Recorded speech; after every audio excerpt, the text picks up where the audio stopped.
Iya, Pak Jeffrey, jadi ya udah ada 16 pertanyaan. Jadi saya mulai dari yang paling atas, yang paling banyak di vote. Will God change His mind when we pray? If not, why then do we pray? Ya, kalau kita lihat di Alkitab, ya, saya mesti bilang iya. Salah satu datanya adalah Hizkia, ya.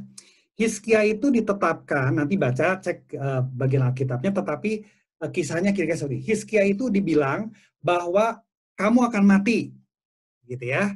Tetapi dia berdoa kepada Tuhan. Tuhan, aku merasa pengen berbakti dulu kepada bangsa, aku pengen menjadi alat Tuhan untuk memperbaiki bangsa. Tuhan kasih kehidupan lebih lanjut. Oke? Nah, dengan demikian data ini menunjukkan bahwa doa kita berpengaruh terhadap sesuatu dari Tuhan. Nah, biasanya pergumulannya, kalau gitu Tuhan berubah-ubah dong, Pak. Gitu kan ya? Nah, ini enggak juga. Tuhan itu tidak berubah di dalam naturnya. Bahwa dia pencipta dan dia menciptakan, dia memberikan seperangkat hukum alam. Tetapi dalam kejadian-kejadian hidup manusia, interaksi manusia dengan Tuhan itu rupanya, minimal berdasarkan ayat ini, kisah Hizkia ini, Tuhan menetapkan sesuatu, kemudian Hizkia merespon, mendoakan dengan sungguh-sungguh, Tuhan sepertinya merubahkan arahnya. Ya. Jadi kita sering mendengar bahwa Tuhan itu tidak berubah. Betul. Bukan di dalam mengaturkan kehendaknya in daily basis seperti ini, karena ada interaksi dengan manusia, tetapi di dalam naturnya Allah tidak berubah. Contoh lain, Allah bisa berintervensi. Yang namanya ciptaan, manusia harus sudah mati. Misalnya Lazarus mati, Tuhan Yesus mati, gitu ya. Ya udah mati, memati dong. Tetapi Tuhan di dalam kedaulatannya berintervensi. Orang yang sudah mati, secara hukum alam yang berdasarkan kedaulatan Tuhan, mestinya tetap mati dong. Tapi kan Tuhan mengubahkan yang mati itu menjadi hidup lagi. Gitu ya. Jadi dalam hal ini berarti ada dinamika yang seperti itu. Jadi kalau menurut saya, selama Tuhan belum memberikan, misalnya lagi satu lagi ya, Daud kan dihukum, anaknya itu sakit dan akan mati. Dia doa terus sama Tuhan, Tuhan, kalau bisa jangan yang dia yang dihukum, aku deh yang dihukum, dan seterusnya. Ya, dia doa sungguh-sungguh, dia berpuasa, dia sampai pakai baju pasir di kepala, tanda berduka gitu ya. Tapi setelah anaknya memang harus mati, ya sudah, Daud kemudian menghentikan masa perkabungannya. Nah, itu berarti kan ada indikasi keyakinan dari Daud, ayo Tuhan tolong nih. Kalau bisa jangan dia mati. Ya, jadi itu sebabnya berarti kalau waktu kita berdoa, kita minta sungguh-sungguh sama Tuhan tentang hal ini ya. Hal tertentu yang kita sedang doakan atau harapkan. Oke. Ya, ini berarti sekalian menjawab yang pertanyaan, if God can change His mind when we pray, so God is mutable, changeable, isn't God immutable atau unchangeable? Ya, itu. Tadi sudah dijawab ya, berarti ya sekalian ya. Oke, kita ke pertanyaan berikutnya. Bagaimana dengan pandangan lakukan saja kalau Allah tidak berkenan akan digagalkan oleh Allah? Dalam menentukan apakah kita melakukan kehendak Allah. Betul. Nah, waktu kita itu salah satu yang prinsip yang diajarkan oleh Ibu Max ya, dosen kami, orang yang sepuh, orang yang sangat saleh ya.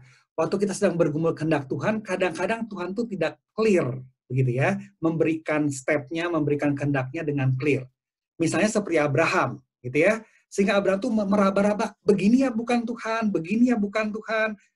Jadi kalau dari situ, Ibu Max juga dalam pengalaman hidupnya meyakini hal itu, saya juga begitu ya. Jadinya artinya kita memang dalam kita sedang meraba-raba, mana nih kehendak Tuhan yang bisa benar-benar kita yakini, kemudian kita coba upayakan. Seperti Abraham tadi ya.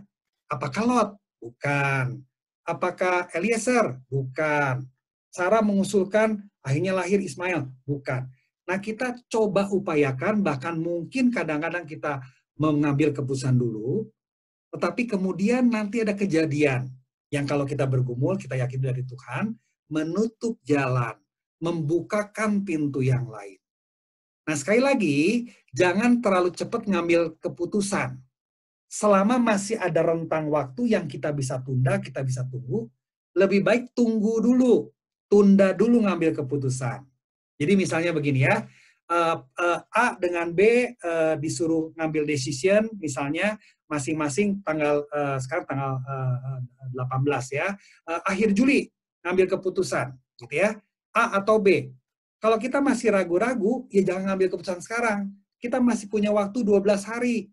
Doakan lagi, ngobrol lagi sama orang, cari tahu perusahaannya, begitu ya.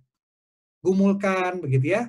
Karena siapa tahu dalam perkembangan 12 hari itu, nanti ada perkembangan baru. Tetapi kalau sampai tanggal 30-31 Juli, kita belum tetap clear, ya ambil keputusan aja. Toh keputusannya dua-duanya baik, tidak bertentangan dengan firman Tuhan. Putuskan aja udah. Yang mana? Begitu. Sesuai dengan proses pergumulan mendoakan, reasoning, ngobrol dengan orang.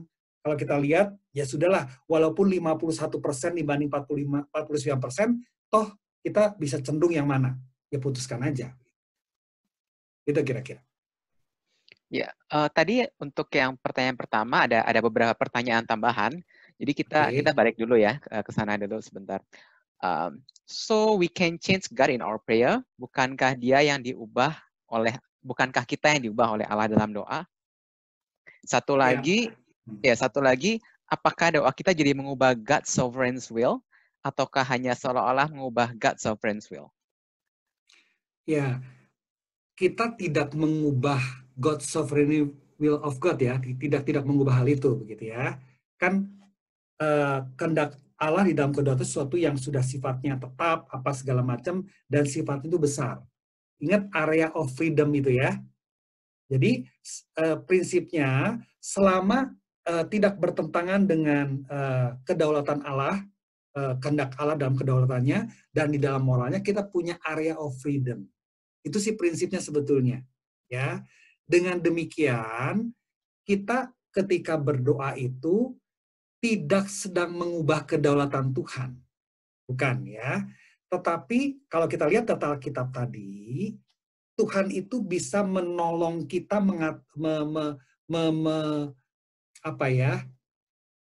menyatakan kehendak yang lain yang tadinya kita tidak temukan, gitu ya.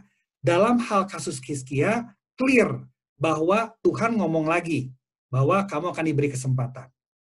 Nah, dalam kasus kita agak sulit nih, ya, mendapat satu yang pasti, karena kan kita, apalagi kita mungkin di Presbyterian begitu ya, kita kan jarang mengexercise bahwa kita dengar suara Tuhan audible atau dalam hati atau dalam apa gitu kan ya. Nah, karena itu kita lebih, kalau kita lihat ya, biblical view-nya itu adalah pakai semua alat tadi secara komprehensif. Ya.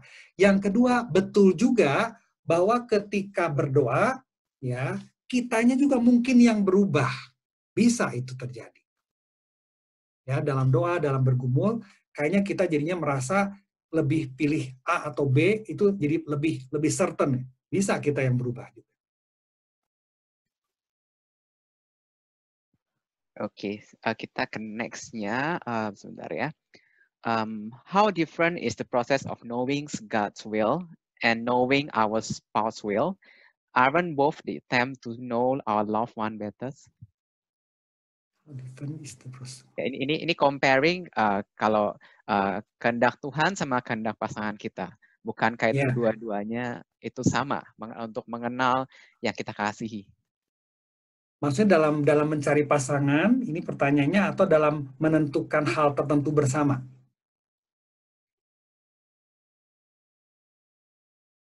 Oke ya, kayak gitu saya coba dua-duanya ya. Pertama, waktu kita sedang mencari pasangan hidup, begitu ya. Waktu mencari pasangan hidup, itu kan dimensinya, kalau yang traditional view, saya mesti dengan Lily Lelawati. Pertanyaannya buat yang traditional view semacam ini, di mana letak kebebasannya? Oke, karena saya ini manusia berdosa, saya bisa gagal mengenali kehendak Tuhan. Ya. Nah, dengan demikian berarti kan saya bisa miss kalau saya mengeksersis kebebasan saya di dalam sinful nature saya. Nah, itu kan tidak fair buat pasangan yang sudah mengenali, tetapi sayanya gagal. Tadi saya sudah berusaha jelaskan ya. Nah itu yang kalau pasangan dalam saling mengenal. Ya. Tetapi yang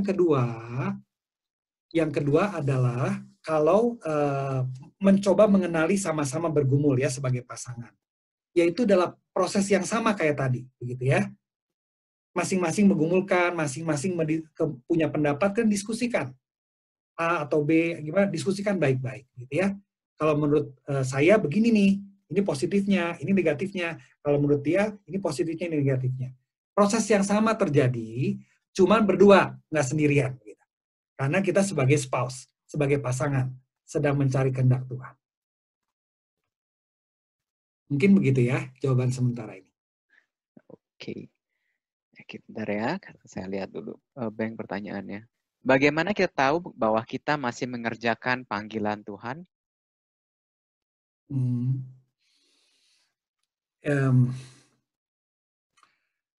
Ya, bagaimana kita tahu bahwa ini luas ya, tetapi ini saya pikir prinsip tadi itu kan sangat general ya, bisa dipakai dalam segala kondisi yang sedang kita gumulkan. Ya, coba cek ya, kita reasoning pada diri sendiri, kita tanya pada diri sendiri, kita tanya sama orang lain, saya merasa panggilan Tuhan ini seperti ini. Kemudian saya mencek diri sendiri, apakah saya sedang terus menjalani atau tidak. Kita juga bisa minta masukan orang lain. Ya, kalau kita punya pacar, menurut kamu, ini kan saya kehendak Tuhan itu, menurut saya keyakinan saya panggilannya ini. Menurut kamu saya sedang on track nggak? Nah, alat-alat tadi bisa digunakan untuk mencek hal ini juga.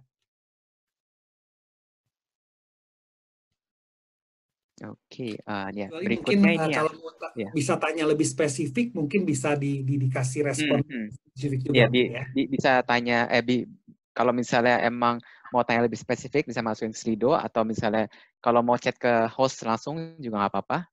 Oke. Oke. Can God override a person's free will? Next-nya ini ya.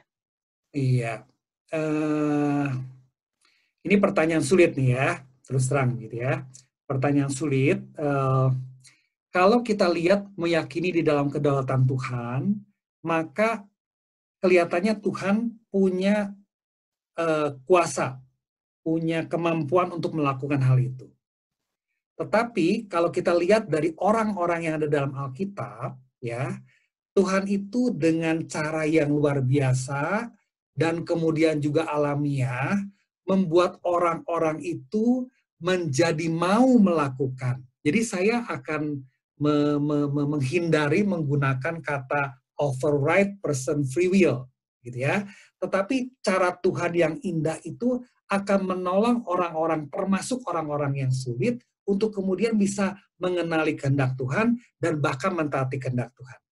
Ada satu contoh yang luar biasa yang sedang kita diskusikan terus di khotbah kebaktian umum, yaitu Paulus. Kita lihat bagaimana orang yang luar biasa menindas gereja Tuhan, berbalik menjadi orang yang paling radikal membela Tuhan. Nah, Tuhan itu dengan caranya yang manis, caranya yang indah, itu mengubahkan orang. Gitu ya. Mungkin jadi saya mau merespon ini supaya jadi kesannya kayak kalau can God override person free will, jadi kayaknya ekstrim atau bagaimana gitu ya. Tetapi nuansa ke arah situ, Tuhan mampu dan Tuhan bisa.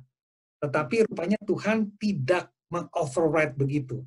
Tetapi dengan caranya Tuhan yang manis dan indah, walaupun waktu melaluinya Paulus, yang sebelumnya benar Saulus bergumul, tetapi kemudian dia setelah ngerti, dia luar biasa dipakai Tuhan.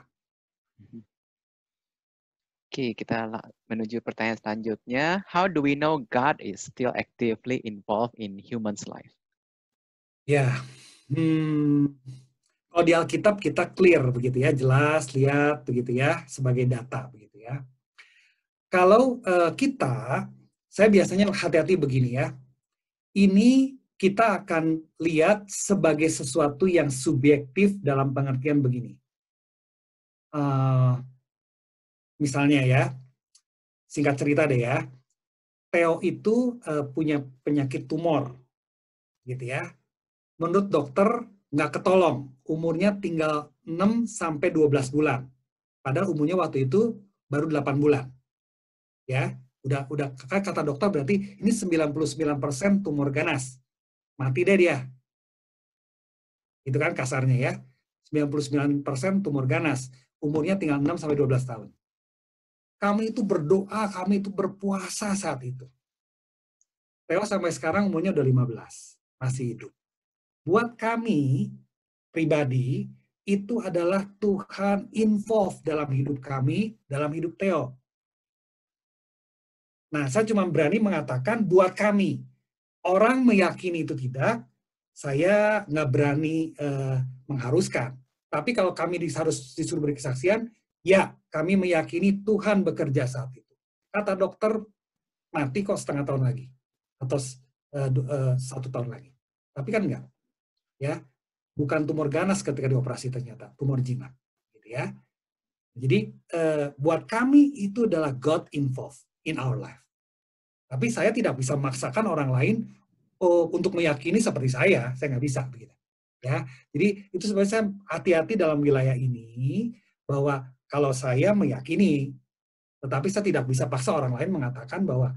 Jadi makanya ini adalah sifatnya itu nanti kita sebagai orang Kristen mesti menghidupi hal itu, ya, dan memberi kesaksian tentang hal itu supaya makin banyak orang yang lihat bahwa dalam kehidupan orang-orang Kristen, anak-anak Tuhan, betul loh Tuhan itu nyata dalam hidup kita. Oke, makasih Pak Jeffrey. Ini selanjutnya, if God is omnipotent and omniscient, how can human be held morally responsible for his behavior? Contohnya kalau kita buat mesin yang kita tahu itu bisa do harm to others. Ya, ini paling mungkin bisa jadi gini. Yang namanya Tuhan itu ya, semua dimensi omniscient, omnipotent, ya, maha kuasa, maha tahu, segala macam itu, semua atribut ini blended secara harmoni. Jadi kalau kita cuma menekankan satu atribut, mengabaikan yang lain, kita jadi bingung. Ya. Nah, di dalam hal semacam ini juga sama, begitu ya. Waktu kita melihat kalau gitu, semua yang terjadi dalam dunia berarti salahnya Tuhan dong. Kan ini pertanyaannya mau ngomong semacam itu, gitu ya. Terus dari mungkin yang bisa menjawab begini ya untuk hal ini ya. Di dalam kemahakuasaannya, di dalam kemahatauannya, Tuhan juga memberikan hukum alam kepada kita. Menciptakan dunia, alam semesta, menciptakan manusia yang di dalamnya diberikan natur kebebasan secara agak terbatas, begitu ya. Nah, dengan demikian manusia bisa mengeksersis kebebasannya. Ya. Nah, waktu Tuhan mengizinkan manusia seperti itu, maka kemudian tanggung jawabnya bukan di Tuhan lagi, tapi di manusianya dong. Kan diberikan kebebasan. Jadi ketika manusia membuat mesin pembunuh, manusia bunuh diri, manusia menyakiti orang lain, ketika itu dilihat dari sudut pandang Tuhan mempercayakan kebebasan, berarti kebebasan itu dalamnya ada tanggung jawab, berarti kita tidak bisa langsung menyalahkan Tuhan. Tetapi tanggung jawab orang-orang tersebut di dalam pilihan bebasnya. Saya rasa mungkin kira-kira semacam itu yang saya bisa respon. Iya, oke. Kita menuju ke yang selanjutnya. Ya. Di sini kan ada Pak Yudi juga ya. Kalau Pak Yudi merasa ingin berkontribusi juga, saya pikir silakan ya. Kan Pak Yudi ini untuk hal semacam ini juga setahu saya luar biasa nih Pak Yudi ya, menggumulkan, memahami, membaca. Jadi silakan Pak Yudi juga. Atau mungkin kita kasih kesempatan Pak Yudi mau menyampaikan sesuatu kalau misalnya ada yang menambahkan atau menguatkan atau memberikan perspektif yang lain, mungkin silakan. Oke, Terima kasih kita Pak lanjut. Jeffrey. Ya. Untuk sementara saya nggak dulu, Pak Jeffrey dulu aja. Oke, Nanti, terima kasih. iya Pak Jeffrey dulu aja. Terima kasih. Okay. How do we know that all decisions that we make of free will have not been predetermined by God? Itu yang tadi saya berusaha jelaskan. Jadi dalam pemahaman Gary Friesen, nggak ada predetermined by God, begitu ya. Semua ada di dalam area freedom, ya. Kecuali yang tadi sifatnya hukum alam, Allah turun ke dalam dunia, Allah anak, Kristus, Yesus mesti mati di kayu salib, ya kayak gitu-gitu sudah determine, sudah pasti, certain begitu ya. Tetapi yang lainnya itu selama tidak bertentangan dengan hukum kedaulatan Tuhan dan moral wills, itu adalah area of freedom. Ya, itu selanjutnya, apakah free will itu cuma hanya ilusi? Singkatnya begitu ya.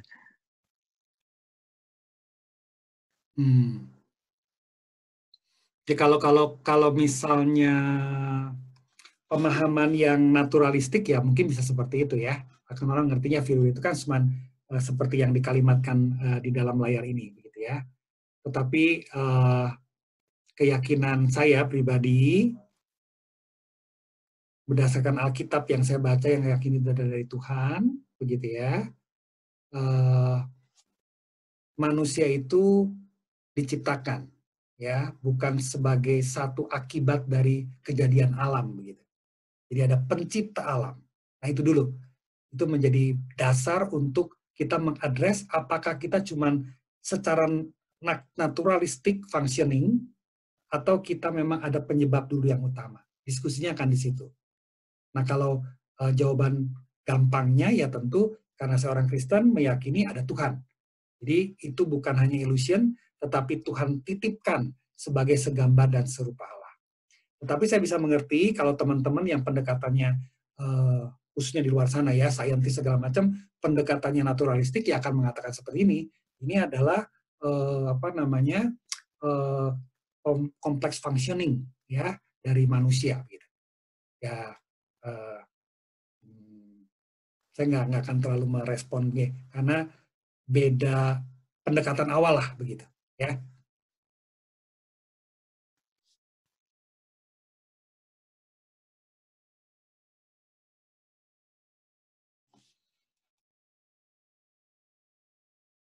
Oke. Nus, ke-mute, Nus. Oh, sorry. Ya, ini pertanyaan ini mirip kayak sebelumnya. Jadi mau ditambahkan atau mau di-skip, Pak Jeffrey? Kalau Sejauh sudah mana mirip, kehendak? Ya, ini. Sejauh mana kehendak dan peranan kita mempengaruhi atau mengubah kedaulatan Allah ya sudah secara mirip dengan tadi lah ya. Iya. Oke, jadi kita langsung lanjut aja ya. Ini udah. Oke. So in that case, God's involvement in human life is just a matter of someone's opinion or experience. Jadi misalnya kayak tadi ya opini dari Pak Jeffrey dan pengalaman dari Pak Jeffrey. Ya. Itu adalah kehati-hatian dari saya untuk tidak judgmental misalnya ya. Ada yang mengatasnamakan Tuhan, COVID ini adalah hukuman kepada Cina dari Tuhan. Nah, saya mau menghindar kayak begitu tuh. Siapakah orang yang berani ngomong gitu mewakili Tuhan? Gitu ya. Karena itu, kalau saya misalnya ada orang-orang yang ngomong, entah pendeta, entah pemuka agama yang ngomong gitu, saya sih akan nggak gubris gitu ya. Saya akan abaikan. Siapa dia berani ngomong mewakili Tuhan bahwa itu adalah hukuman Tuhan kepada bangsa Cina, kepada bangsa Tionghoa. Saya sih itu mah diabaikan aja lah, gitu ya. Nah, tetapi waktu ngomong Tuhan bagaimana bekerja dalam hidup, ya, siapa yang punya otoritatif untuk mengatakan hal semacam itu? Kan nggak ada. Bahkan saya pikir gereja pun sebagai sinode, gitu ya, atau persekutuan gereja-gereja Singapura akan hati-hati untuk mengadres mewakili Tuhan. Ini ada involvement Tuhan. Saya rasa kita akan hati-hati. Yang bisa kita lakukan adalah kita menuliskan kesaksian. Menurut saya, kejadian ini, seperti ini, akibatnya seperti ini, karena begini. Ini menurut saya. bukan berarti subjektif, karena kan ada proses reasoning juga, gitu ya. Ada proses memberikan penjelasan, gitu ya. Kayak tadi saya menjelaskan, kata dokter, ini adalah dokter yang ahli. Ini adalah dokter di Singapura yang membedah Presiden Singapura waktu stroke. Berarti kan dia itu highly recommended atau pokoknya dicari orang, otoritatif. Dia ngomong 99%, tetapi ternyata tidak. Gitu ya. Nah, kan ada datanya, ada reasoningnya. Tetapi, jadi maksudnya gini, dengan saya ngomong semacam ini, itu adalah bentuk dari kehati-hatian saya, supaya saya tidak gampang ngeklaim bahwa Tuhan tuh bekerja begini loh, begitu loh. Gitu. Itu kira-kira sebetulnya ya, sebagai bentuk kehati-hatian. Bukan jadinya larinya ke subjektif begitu ya. Tetapi itu sebabnya saya tadi menekankan, kalau orang-orang Kristen tuh banyak memberikan kesaksian, Tuhan tuh bekerja dalam hidup saya. Terus kita saksikan. Ini akan berdampak powerful buat orang-orang yang non-Kristen, dan mereka lihat apa sih yang terjadi dalam kehidupan orang Kristen, kenapa mereka begitu mengalami hidup bersama dengan Tuhan, bagaimana Tuhan bertindak dalam hidupnya. Itu saya berusaha ke arah situ jadinya.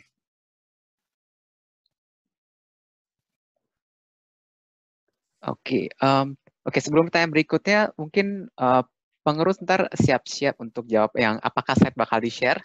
Itu saya kasih ke pengurus nanti ya. Kita lanjut dulu ke pertanyaan. Was Judas predetermined to betray Jesus? Kalau dilihat dari flow alur tadi begitu ya, Yudas karena gini, kalau misalnya Yudas dikatakan ditentukan oleh Tuhan, berarti salahnya bukan Yudas dong, Tuhan dong. Saya mau menghindar hal itu. Jadi nyalain Tuhan nantinya, ya. Tapi kalau dari seluruh diskusi ini, ya, Tuhan itu memberikan kesempatan. Bahkan Kristus di kesempatan terakhir itu, orang yang mencelupkan roti itu, itulah yang melakukan. Itu sebetulnya warning kepada Yudas. Yudas jangan lakukan kalau bisa. Tapi toh Yudas melakukan. Jadi saya mau menggeser daripada menjadi, karena kalau mengatakan itu ditentukan oleh Tuhan, nanti ujungnya kita akan ngomong, kalau gitu Tuhan yang salah dong. Yudas kesian, dia mah cuma alatnya Tuhan dong. Gitu kan ya. Tetapi di sini kan makanya balancing antara kedaulatan Tuhan dengan freedom manusia itu walaupun tidak mudah dijelaskan, tetapi disitulah yang seringkali menjawab. Nah, dalam hal ini, ya, Yudas bertanggung jawab sepenuhnya untuk apa yang dilakukannya sendiri.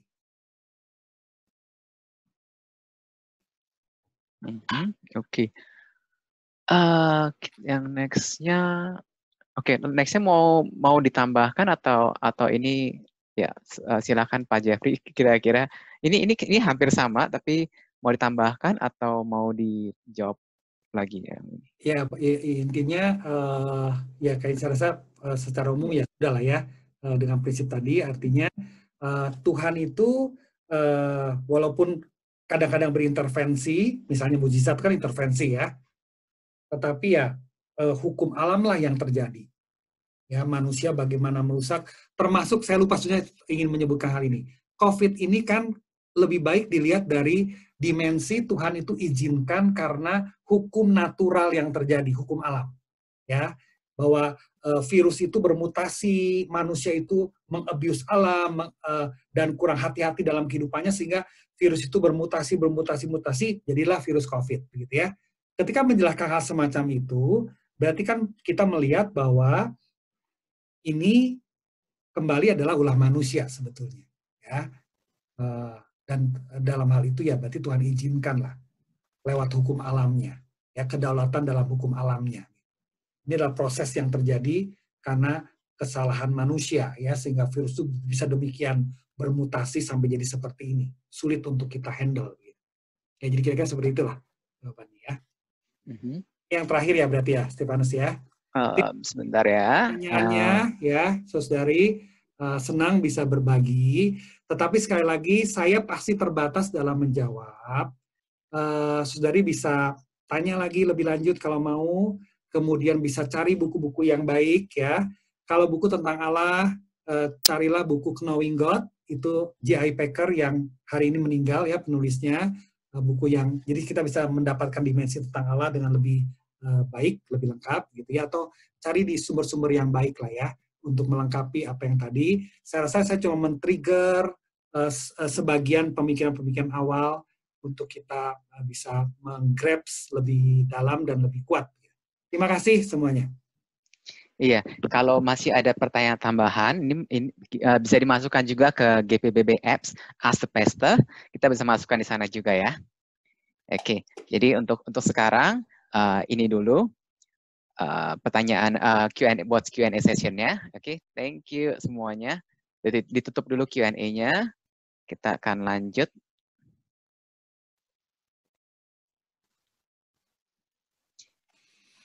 Oke, dalam kehidupan kita meskipun kita udah